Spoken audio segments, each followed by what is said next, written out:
Trump amenaza con poner un 25% de tarifas a México. El peso se cae. Muy buenas a todos compañeros inversionistas. El día de hoy les voy a platicar todo lo que significa esto, qué está pasando en los mercados, qué dijo Trump, qué va a pasar y cuáles van a ser los efectos para la economía mexicana. Comencemos.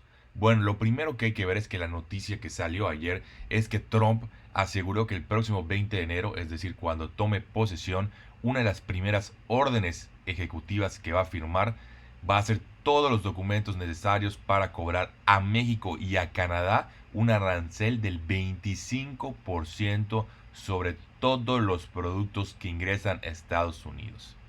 Además de esto, se le va a imponer un 10% extra a todas las tarifas que ya están en marcha a China, ¿no? Entonces, ¿qué significa eso en palabras muy sencillas? Bueno, esto es muy malo para México, honestamente. Ya te voy a explicar por qué. Me dio mucha gracia en el comentario de hoy de la presidente que comentaba, no, es que pues si me ponen una tarifa yo le pongo otra, ¿no? O sea, a ver, o sea, hay que entender también la situación y no lo digo, yo soy mexicano y lo saben, pero hay que entender también que Estados Unidos es nuestro principal socio comercial y nosotros dependemos al 90% de la economía de Estados Unidos y de tener como un buen trade partner de Estados Unidos. Ahora, eso no significa que hagamos todo lo que nos digan, pero si sus demandas son razonables, que ahorita lo vamos a platicar, pues yo creo que esa debería ser la posición que se debería tomar en lugar de decir, ay, tú me pones una y yo te pongo una, ¿no? O sea, a ver, si tú pones aranceles a Estados Unidos te va a poner más aranceles y vas a terminar perdiendo. No puedes tener una guerra comercial contra Estados Unidos siendo México. O sea, también hay que ser honestos. Todavía si eres China, dices, bueno, China a lo mejor sí puede, pero México, por el amor de Dios, ¿en qué mundo estamos viviendo? Eh, vamos a ver qué pasa, ¿no? Ahora, lo interesante es, o sea, ¿por qué está poniendo o imponiendo estas sanciones Trump o quiere imponerlas a México y a Canadá? Por dos principales problemas.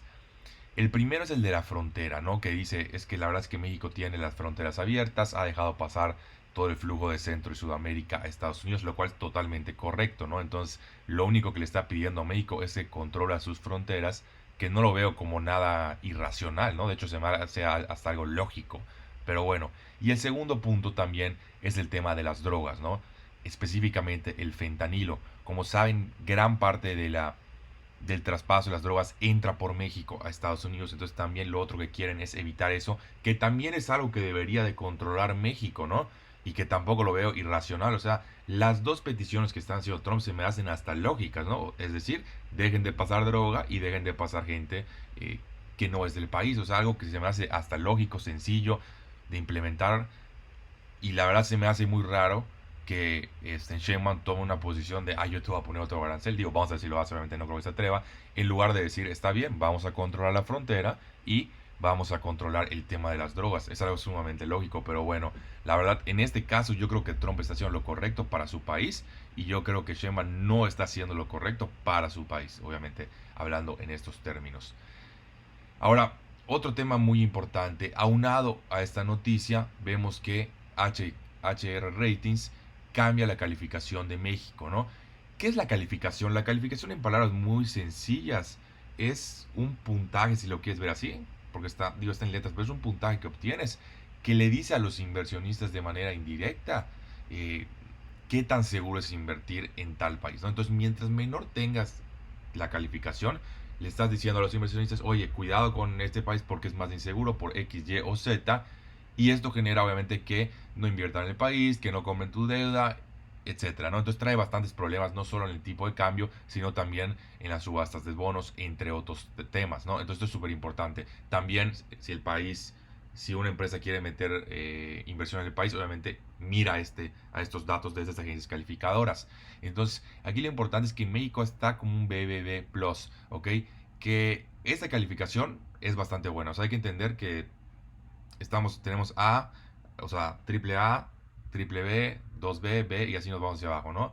Entonces no es una calificación mala per se. Realmente todo lo que esté arriba de C es relativamente bueno o relativamente estable. Obviamente no es como Estados Unidos, no es como Europa, pero es una calificación buena. Ahora, HR Ratings no cambió la calificación, de hecho la ratificó, pero sí cambió la perspectiva, la puso de estable a negativa. ¿Y qué significa esto? Esto es otro tema muy importante. Las agencias calificadoras cuando van a bajarte hace cuenta de triple B a, vamos a poner triple B negativo, ¿ok? Lo que hacen no es cambiarlo instantáneamente. Primero cambian estado estable a negativa. Entonces, en palabras muy sencillas, ¿qué significa que esté negativo? Que en los próximos meses es altamente probable que esta calificación de triple B plus pase a triple B minus, ¿no? Entonces, o lo bajen un poco más. Entonces, por eso es tan importante este dato que nos están dando, ¿ok? Y el anuncio se da casualmente unos minutos después de todo lo que dijo Trump con respecto a las tarifas. Ahora, otro tema muy importante que está siendo afectado por esto es el tipo de cambio. ¿Ok? Como saben, el tipo de cambio específicamente a partir, vamos a ver, de este año, 2024, vamos a hablar de enero, ha subido de manera muy importante. Pero empezamos en enero con un tipo de cambio de prácticamente 17 pesos por dólar y ha subido un 22%, ¿ok? Que ha sido una brutalidad de la depreciación del peso, ¿no? Aquí importante aclarar que aunque esto sí es significativo, si nos vamos y vemos, por ejemplo, desde el 2023, más o menos por acá, la depreciación ha sido de 6% nada más en 2 años, es decir, de un 3% por año, que es más o menos lo que se maneja a largo plazo. Entonces, no es algo tampoco significativo. A eso quiero llegar. O sea, a corto plazo sí, pero a largo plazo está pronosticado. Y en muchos videos yo se los platicaba de que, ay, el superpeso, ¿no? La gente ignorante, que sí, el nuevo superpeso. Y digo, no, no, ese es un tema momentáneo por las tasas. Espérate a que regresen las cosas a la normalidad y el tipo de cambio también va a regresar a la normalidad, señores. O sea, era algo lógico, pero bueno, hay gente que también es un poco ignorante en estos temas y no estudia los elementos fundamentales que son los que modifican o los que hacen que el tipo de cambio se mueva en cierta dirección. Entonces, esto está pronosticado, no veo nada de que alarmarse aún, ¿ok? Si sigue subiendo, digamos, a 22, 23, 24, 25, bueno, ya podemos empezar a platicar. Pero el día de hoy, véanlo. O sea, inclusive en el 2021 estuvimos más o menos en estos niveles. O sea, no es nada para que alarmarse aún.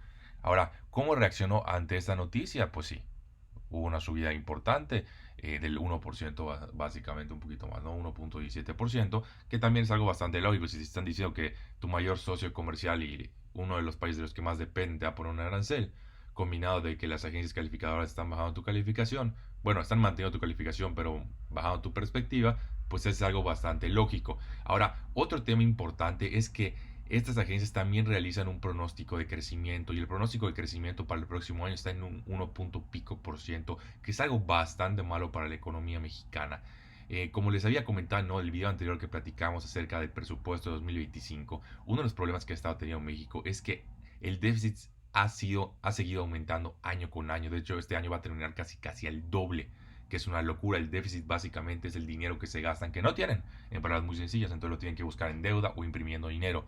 Entonces, obviamente este déficit tiene a generar problemas de inflación y también puede generar problemas de bajo crecimiento económico. Ahora, en el presupuesto supuestamente se va a controlar un poquito más el déficit. Vamos a ver si sí se logran los objetivos. Obviamente va a depender de muchos factores macroeconómicos, como también los factores que puedan tener con las relaciones entre, específicamente con Estados Unidos, siendo honestos, ¿no? Porque otro problema que tenían, que también es súper importante aclarar, porque estos aranceles perjudican demasiado a México, es que gran parte de la producción, lo que están haciendo las empresas chinas, específicamente la de los autos, es decir, bueno, si me vas a poner unas tarifas, entonces pongo mis plantas en México, fabrico y produzco en México y los paso a Estados Unidos. Entonces, así no tengo que pagar la tarifa porque técnicamente el producto está siendo producido en México y además estoy más cerca de la cadena de suministro. Es mucho más fácil satisfacer la demanda. Entonces eran win-win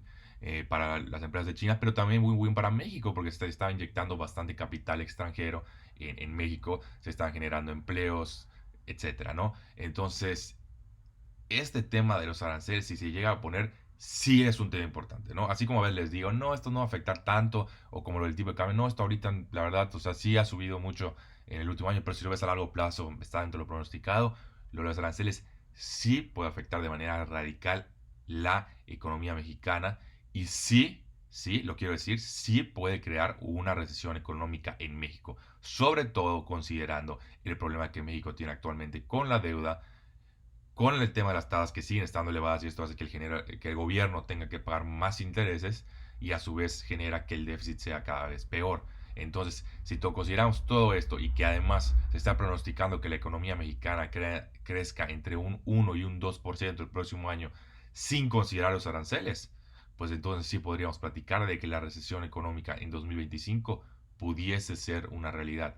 Obviamente dependen de varios factores, siendo el principal que los ejecute Trump y que no lleguen a un acuerdo previo.